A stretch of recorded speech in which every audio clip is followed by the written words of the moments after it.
சின்ன தொட்டில் கட்டி அம்மா சொல்லும் ஆரிதாரும் இசைதானே ஓ இசைதானே.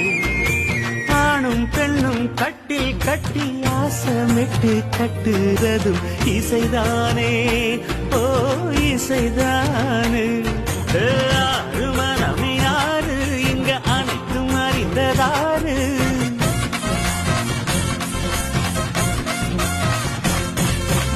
அறிவை திறந்து பாரு அதில் இல்லாதத சேரு. அடையெல்லாம் தெரிஞ்ச எல்லாம் அறிஞ்சாலே இல்லையம்மா.